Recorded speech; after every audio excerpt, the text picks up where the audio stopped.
Bapak Ibu, saudara sekalian, firman Tuhan yang ingin saya sampaikan pada saat ini yaitu tentang mengucap syukur. Setiap orang Kristen adalah hidup dari anugerah Tuhan.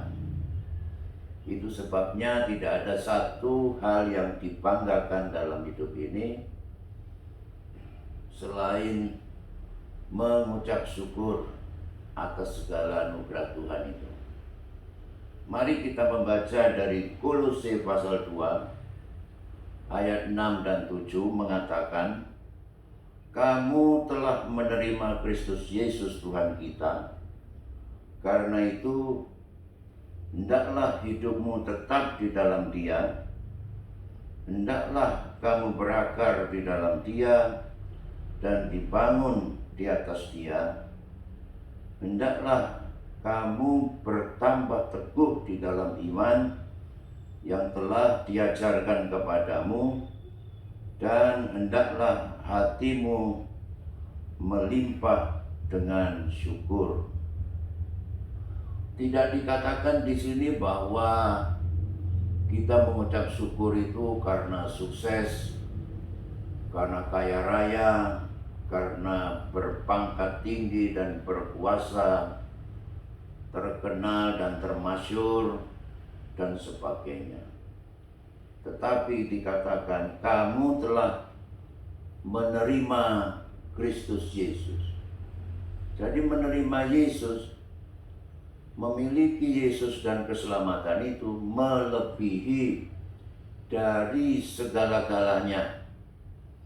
Dan dikatakan kemudian supaya kita tetap berakar, dibangun, bertambah teguh dalam iman, dan bertambah mendalam dalam pengajaran firman Tuhan. Nah, atas semua itu kemudian supaya dalam segala keadaan apapun hati kita melimpah dengan ucapan syukur. Apa artinya mengucap syukur? Mengucap syukur adalah berterima kasih atas segala apa yang telah Tuhan buat dan yang Tuhan berikan serta Tuhan kerjakan dalam setiap kehidupan kita, meliputi seluruh aspek hidup kita. Karena tidak ada seorang pun yang hidup tanpa pemberian Tuhan. Di dalam kisah tentang Tuhan Yesus menyembuhkan 10 orang kusta, Lukas pasal 17 ayat 15 sampai 17, Tuhan Yesus menyembuhkan 10 orang kusta, tetapi hanya satu yang kembali jatuh tersungkur di kaki Yesus, memuliakan Tuhan dan mengucap syukur kepadanya. Dan kemudian Tuhan mengatakan, di mana yang 9 itu? Jadi Tuhan ingin supaya setiap orang yang Tuhan sudah tolong tahu mengucap syukur. Tapi ternyata yang mengucap syukur itu satu di antara 10. Kiranya saudara-saudara sekalian, kita adalah orang-orang Kristen yang tergolong orang yang tahu mengucap syukur. Karena apa? Menurut Roma 1 pasal 20 ayat 21 dikatakan bahwa dosa itu dimulai dengan tidak mengucap syukur. Sedangkan di dalam 2 Timotius 3 mulai ayat 1 dan seterusnya itu, mengucap syukur adalah tanda orang yang beriman, tetapi tidak mengucap syukur merupakan tanda-tanda dari orang yang hidup di akhir zaman. Nah, firman Tuhan mengatakan bahwa dalam 1 Tesalonika 5 ayat 18, mengucap syukur merupakan perintah daripada Tuhan, supaya kita mengucap syukur dalam segala hal. Itulah kehendak Allah dalam Kristus Yesus bagi kami. Nah saudara, bagaimana caranya orang mengucap syukur? Orang mengucap syukur pertama yaitu dengan menyanyi memuji Tuhan. Seperti yang dikatakan Mazmur 28 ayat 7. Tuhan adalah kekuatanku dan perisaiku. Kepadanya hatiku percaya. Aku tertolong. Sebab itu beria-ria hatiku. Dan dengan nyanyianku, saya ulangi, dengan nyanyianku aku bersyukur kepadanya. Jadi saudara, kalau saudara merasa pertolongan Tuhan, biar saudara fales-fales suaramu, menyanyilah untuk mengucap syukur kepada Tuhan. Puji Tuhan. Nah, yang kedua dengan berdoa. Filipi 4 ayat 6 mengatakan, janganlah hendaknya kamu khawatir tentang apapun juga, tetapi nyatakanlah dalam segala hal keinginanmu kepada Allah dalam doa dan permohonan dengan ucapan syukur. Di dalam dunia seperti ini, apalagi dalam masa pandemi corona ini, semuanya serba sulit, serba susah. Tidak seperti dulu-dulu. Tetapi tidak perlu khawatir sebagai orang percaya. Ubahlah kekhawatiranmu dengan doa. Ubahlah kekhawatiranmu dengan ucapan syukur. Apapun yang terjadi, tidak usah khawatir. Apapun terjadi, berdoa saja. Apapun yang terjadi, mengucap syukur saja kepada Tuhan. Ketika saya mau ke Jakarta, ternyata delay. Aduh, bagaimana ini? Nanti saya terlambat menghadiri acara. Ketika sudah waktunya, delay lagi. Saya mulai mengomel. Kemudian saya telepon pada istri saya. Loh, belum sampai Jakarta, belum, delay terus. Jangan ngomel. Gimana nggak ngomel begini? Loh, mengucap syukur seperti khotbahmu. Saya teringat mengucap syukur antara lain dengan menyanyi. Lalu saya mulai menyanyi. Gak lama ada orang berteriak pada saya, Om Adi, mau kemana? Lupa sama saya. Ya lupa siapa kamu? Saya cuma Om 5 tahun lalu. Puji Tuhan Om, saya sudah sukses. Saya kerja di perusahaan farmasi di Jogja. Sekarang mau ditugaskan ke Makassar. Lama saya mencari Om. Lupa nomor rekeningnya Om, saya mau kirim berkat. Berapa nomor rekeningnya Om? 31514000572. Loh, Om kok hafal? Sudah siap. Langsung dia keluarkan seluruh uangnya di sakunya, ditambah lagi di dompetnya, dan dia beri saya berkat banyak sekali. Masih mau transfer ke rekening saya. Nah saudara, coba kalau seandainya tidak delay, saya pasti tidak dapat berkat. Makanya sekarang kalau saya naik pesawat, begitu saya masuk ruang tunggu, Tuhan delay lagi enggak ini? Nah saudara, Jadi mengucap syukurlah sekalipun keadaan sekitarmu mengecewakan. Ubah kekhawatiran dengan doa dan mengucap syukur. Mengucap syukur karena firman Tuhan. Di dalam Mazmur 119 ayat 7 mengatakan, Aku akan bersyukur kepadamu dengan hati jujur, apabila aku belajar hukum-hukummu yang adil. Ayat 62, tengah malam aku bangun untuk bersyukur kepadamu atas hukum-hukummu yang adil atau atas firman. Jadi saudara, kalau hati kecewa, galau, gelisah, jangan tenggelam dalam kegelisahan. Bacalah firman Tuhan berulang-ulang. Ingatlah firman Tuhan. Imani firman Tuhan. Janji-janji Tuhan yang luar biasa. Pasti ketakutanmu, kegalauanmu, kegelisahanmu akan berubah dengan mengucap syukur. Mengapa orang tidak mengucap syukur? Karena dia tidak punya firman Tuhan. Dia tidak punya janji Tuhan. Berikut, saudara, caranya mengucap syukur yaitu dengan memberi persembahan.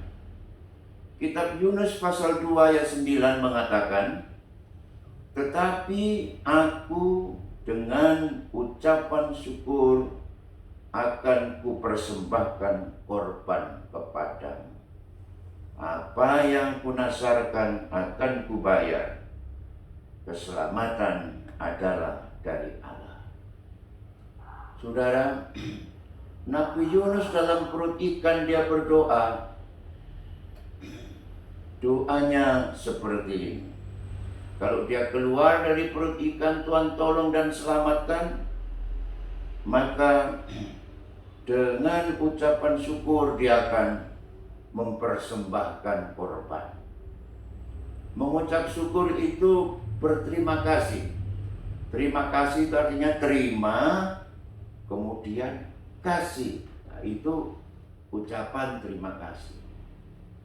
Mengucap syukur. Bukan cuman mengucap syukur, syukuran, makan-makan, tidak memberi persembahan. Saya pernah melayani ucapan syukur dari jemaat. Keluarganya kumpul semua. Kemudian saya sampaikan renungan firman Tuhan.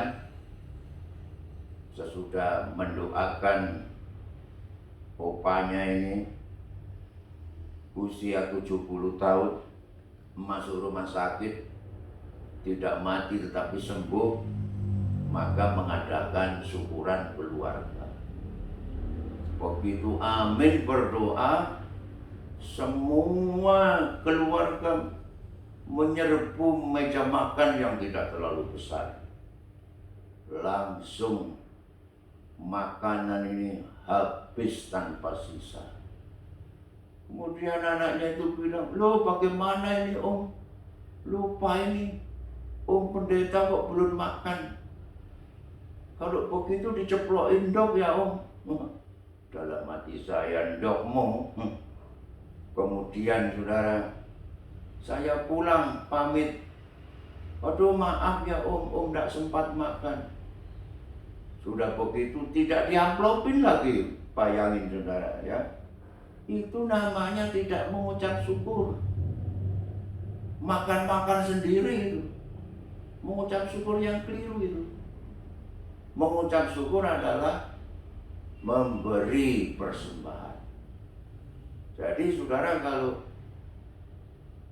mengadakan ucapan syukur, memberi persembahan itu nomor satu.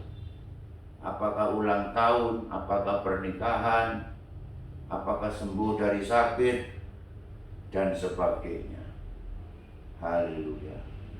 Kemudian mengucap syukur itu adalah mengatasi stres Seperti yang dikatakan Mazmur pasal 42 ayat 6. Mengapa engkau tertekan, hai jiwaku, dan gelisah di dalam hatiku?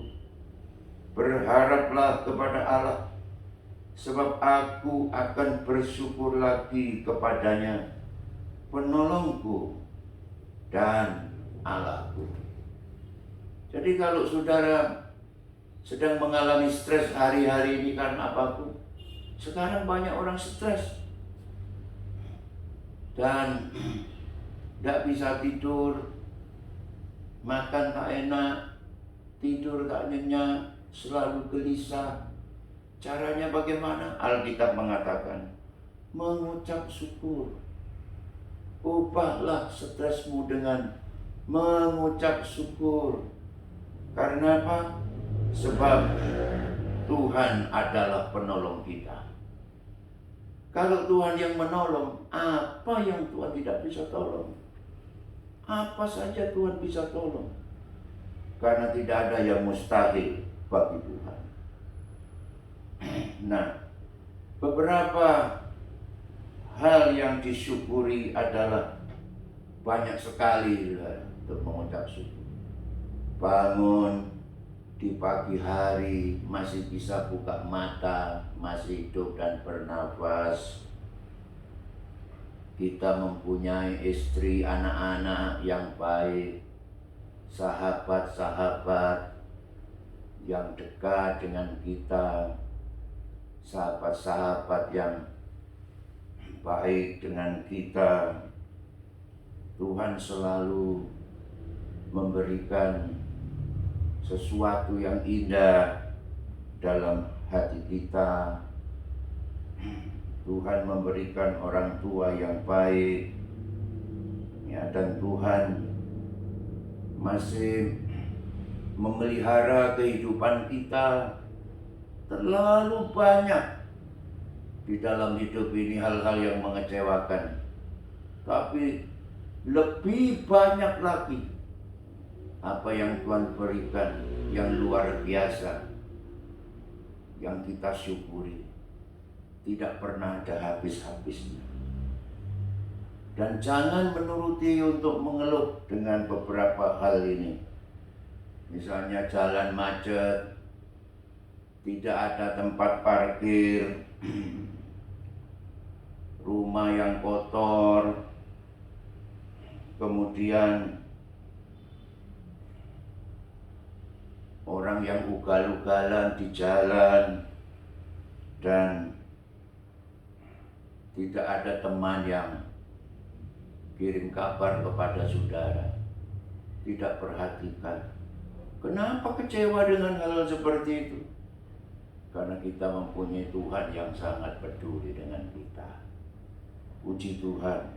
Nah, saudara, pada akhirnya mengucap syukur itu mendatangkan berkat. Seperti dikatakan Yohanes 6 ayat 11. Lalu Yesus mengambil roti itu, mengucap syukur dan membagi-bagikan kepada mereka yang duduk di situ. Demikian juga dibuatnya dengan ikan-ikan itu sebanyak yang mereka kehendaki. Dengan 5 roti dan 2 ekor ikan itu, yang para murid mengatakan tidak ada artinya, Yesus mengambilnya dan mengucap syukur, kemudian membagi-bagikannya. Dan 2 ekor ikan dan 5 roti itu bisa mengenyangkan 5.000 orang. Hanya laki-laki saja, tidak terhitung wanita dan anak-anak. Yosefus mengatakan kurang lebih 15.000 orang. Berarti terjadi satu mujizat dan masih ada sisa 12 bakul. Mengapa masih ada sisa? Kata teman saya, karena waktu itu tidak ada orang Manado. Coba ada orang Manado, apalagi ibu-ibu, bungkus habis semua, saudara, ya. Nah, itu sebabnya pada saat ini mari dalam mengucap syukur, maka akan terjadi mujizat dalam hidupmu. Terjadi mujizat dalam rumah tangga, dalam pekerjaanmu, dan nama Tuhan dipermuliakan. Puji Tuhan, Tuhan memberkati. Sekian firman Tuhan. Amin.